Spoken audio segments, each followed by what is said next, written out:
Hey guys, so it's been a bit since our last update from the homestead. Over the last month, between Emily's surgery and weather, and then the last 3 weeks of at least one or more of us being sick, we've had some work going on, some plans going on, but just haven't had enough to really update. And a lot of the time didn't have the oomph to make an update. But there has been, between plans, work I've hired done, and then work we've done over this past month, we've got quite a bit to show you and some pretty exciting things to talk about. But first, we have a special guest who wanted to say something. Hey guys, I just wanted to pop in real quick and say thank you so much for all of the thoughts and prayers while I had my gallbladder surgery. Everything is going well. I've healed and got a clean bill of health from the doctor. So thank you guys so much for everything. I really, really appreciate it. Thank you. So we're going to start off here. We've got quite the grass buildup growing here, and this area over here that was going to be meadow and tropical. This whole area back here was going to be tropical, and that really was kind of a dream, like a walk through jungle. However, some things have come up recently, not the least of which is the colder weather we're getting here. The frost here, while not horrible compared to a lot of places, is much more than my last house. And I don't believe, without a ton of work and maintenance throughout the winter, that a tropical jungle was going to be workable. So let me tell you what I'm going to do first of all instead. So this area out here, this parking lot, well, first of all, we have the beginnings of a hedge in here, which if you follow me on Instagram, you've seen. So these are actually, well, they're actually Chinese banyan trees. So if you've ever been to Hawaii or a tropical place, you know that one of these could take up a several block span because they have, aerial roots that come down and they just grow and grow and grow. Ironically, they can also be trained into a nice 5 to 7 to 8 foot hedge. And I didn't have to pay for any of these. This would have cost a lot, but I have an amazing viewer, Russ, who he didn't need them. He had bought them, didn't need them, went another direction, asked if I wanted them, and he brought them here for me. And I planted them. I may lose one. It was the biggest one. I'm not sure yet. But the rest of them are all doing really well. Now, this is going to be the divider between the Mediterranean garden and the tropical garden. Yes, I'm still having tropical. So what I plan on doing, instead of having that whole area over in the trees be tropical, what I'm going to do is, we have a ton of space here. This parking lot patio is huge. And so I'm actually going to build beds in. So for instance, I have the raised bed or the planter there. There's also, I'm going to make a huge kind of curving bed out here in the patio. This is going to be a big gate that's going to go through between the two gardens. So there'll be, a ways through there. And then picking up on the other side, there'll be another, curving bed that goes around and kind of joins in there. Now, I can plant tropical trees on the outside of this bed as a backdrop, so it will give me a lot of depth. But up here on this flat area, I'll be able to control it a lot better. We didn't get any frost up here on the patio. It was mainly in the lower lying areas. So that's the plan right now. I had mentioned a pool here. We've put that on hold. Noah isn't as interested in a pool right now, so it may or may not happen, and it's just kind of put off indefinitely, which is fine with me. We kind of can put that money and time toward building out the rest of everything else, which I'd rather do anyway at this point. Now, the area that was going to be the tropical area, this area over on this side is about a half acre. And what we're going to do is turn this into pasture for animals. And some new things have come up about that. I can't share with you just yet, unfortunately, but something I'm very excited about that I actually never thought would even happen. Like, it was never even in my mind until I learned a few things. So if you want to put some guesses down below as to what that might be, go ahead and do that, but I can't talk about it anymore. Let's head over to the new vegetable garden that is almost ready. Oh, actually, before we do that, Emily and I yesterday, we planted a herb garden, a Mediterranean herb garden. So this is going to be the Mediterranean area. So right here is our bedroom. And so then outside the bedroom, which will be in full sun most of the day, we have all of our Mediterranean herbs over here. Sages, lavenders, thyme, rosemary, oregano, savory.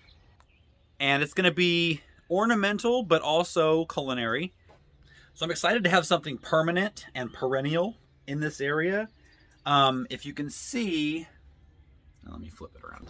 So off the porch here, this is all going to be, it'll be raised up to the top of that step there. And this will all be decomposed granite in this area, with maybe some large pots sitting around with some other Mediterranean plants. All right, here's the view of the vegetable garden from the top. As you can see, most of the walls are in. This here needs to be filled up to level this out. This is where the olive tree is going to go. And then around this side, kind of on this rolling, undulating land here, is going to be my mini grape vineyard. Let's head down to the bottom of the vegetable garden and take a look. I actually ran out of stone, so I'm not finished yet, but I am finished enough to be able to start planting. The reason I ran out of stone is because I changed my design midway through, but I'm much happier with it. So the initial design was to just have these brick walls, the width of the house, all the same, and then the land to slope off into the vineyard. But that didn't work so well because the sloping happened at different points, and then it wasn't going to leave enough flat space. It was going to start dropping off, and it was going to be hard to control runoff. So as you see, I took the walls and took them back in at a 90-degree angle to kind of finish off the sides. And then I decided that I would stagger the widths. Instead of them all ending right here, each one goes out about 6 feet further than the one below it. And I really kind of like that look. Let me know what you think. But what that left me was not enough brick to do the end over here. So that still has to be done. However, I still can put in the majority of my raised beds and get that started before I have to worry about finishing off these walls. And as you can see, yesterday we got started with the raised beds. And we're just going with simple 2x6 raised beds. These here on this terrace are going to be 4x8, and there will be 5 of them. And then the 2 terraces up there are going to have, there'll be 5 beds here, but those will be 4x10. And then there will be 6 or 7 beds up here, 4x10. And again, this hilly area here will be the vineyards. Not sure exactly what's going to happen down here. And here's a view from the top.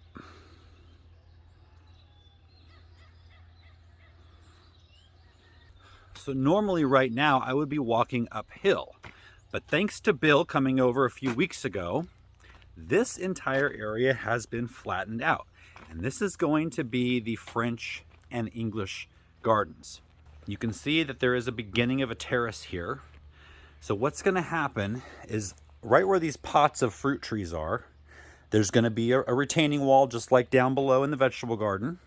It's going to go the whole length of this area.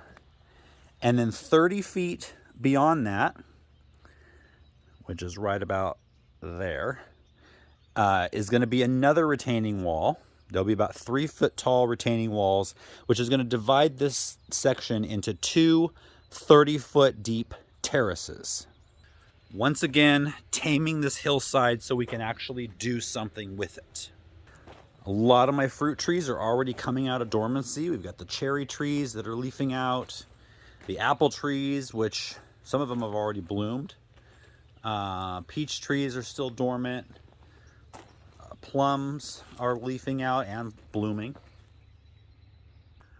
What we're really excited about is we have already broken ground on the new chicken coop English cottage. I was up here before we got sick and everything, and I've got the area flattened out. Fortunately, doing so, I actually busted through a pipe that had wiring in it. And so I had an electrician come out, and he looked at it and he said it's not electricity, it's like cable, TV, internet, that type of thing. So we had the cable provider come out. He said I didn't damage the wire, so we could just bury it back. Did upgrade my cable for free though, for my internet, which is good because it's been shoddy out here since we moved in. But in having the electrician come out, we decided we would do something that we have really needed to do. We have 2 gates at the 2 entrances to our property. One over there has electricity to it, so we can put a motor in, which I already bought the motors months ago. But the one over here didn't have electricity. So the electrician is coming tomorrow. I had someone out that I hired to dig this trench for the electricity. And so both gates will have electricity. We're also going to have him put in 2 outlets, electrical outlets for the chicken coop and any type of outdoor lighting that we'll want up here, or to plug in, gardening tools or whatever we might need for that. So he's coming tomorrow to do that. And then once that's done, this trench can be filled in, and this whole flat area here, which is about 15 by 25, is going to be, we'll be getting started probably next week on the chicken coop. And I expect the chicken coop will take probably 6 to 8 weeks to complete. You guys noticing the color back here? This is the succulent area, but there's these ones that are blooming. They're not even all the way open yet because the sun hasn't hit them, but they've been so colorful. Maybe before I post this, I'll come back out and take a video and just kind of put it in over me talking here.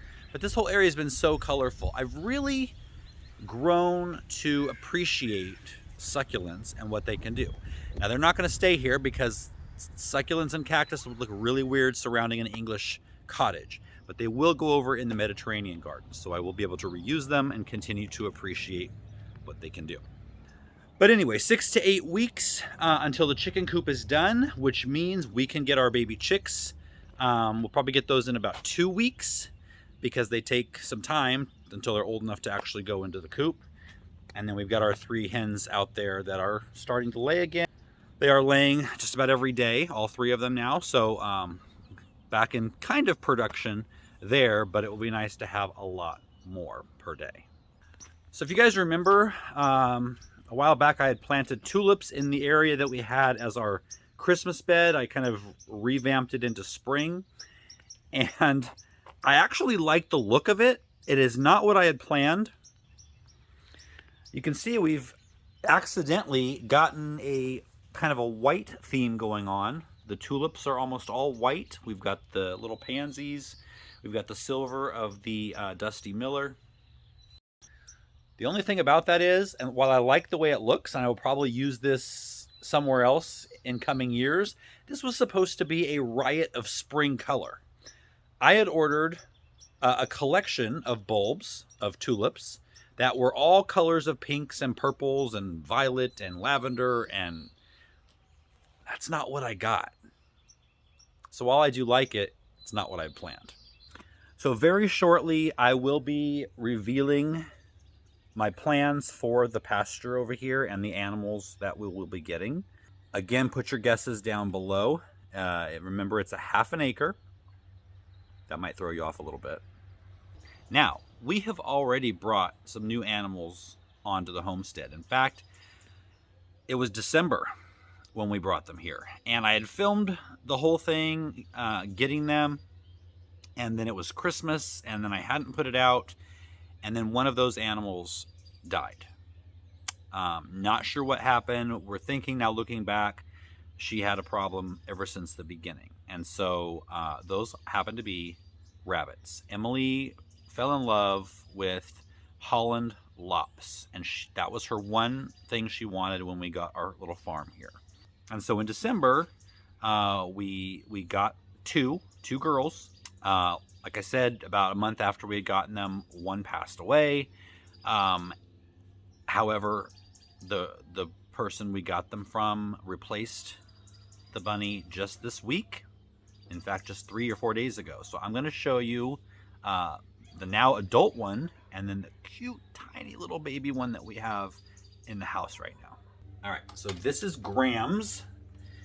The one that passed away, her name was Mallow. We were going for a whole s'mores theme, because if you can see, this one, Grams, is the color of graham crackers. This little face. The other one had a lot of white on her, so she was marshmallow. And then we were going to get a dark one that was chocolate colored, and that was going to be the whole s'mores thing, right? So look at these big feet. Oh, she's so cute. But we thought she was still pretty small until we got the replacement bunny. Let me show you that one. I have to tell you, these Holland Lops are the sweetest. I had bunnies growing up, and they were not sweet at all. Okay, are you ready for cuteness overload? Look how tiny this little thing is. So tiny, but she's so sweet. Aren't you sweet? You're just so sweet. These little bitty paws. So, she's got all 3 colors on her.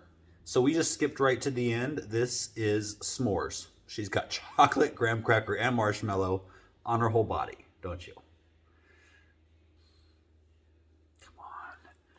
I mean, does that just melt your heart? Look at that.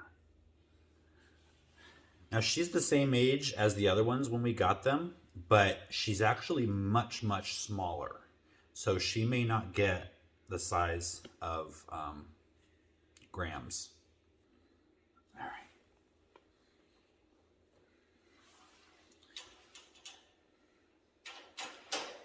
So she's going to have to be separated from Gram for a few weeks until she gets a little bit bigger, because Grams can start to get a little aggressive because she's got her space. It's been her space now for, a month since the last one passed away.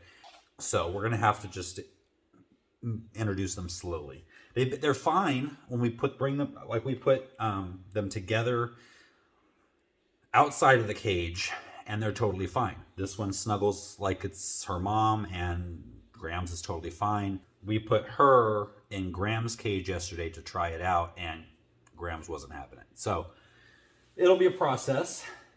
Anyway, that's the update. I promise I will be back a lot sooner than 4 weeks. Hopefully once a week is going to be my plan. And we're going to have lots to cover anyway, because we're going to be starting with the chicken coop. Hey, Boomer, come here. People have been wanting to see you. Boomer is certainly not a farm dog. He's not an outdoor dog at all. Does not like it at all. He wants to be inside. But several of you have been asking about him. So here he is. He's still around. He's very gentle with the bunnies. They get along really well. So anyway, have a good day, and I'll see you next time.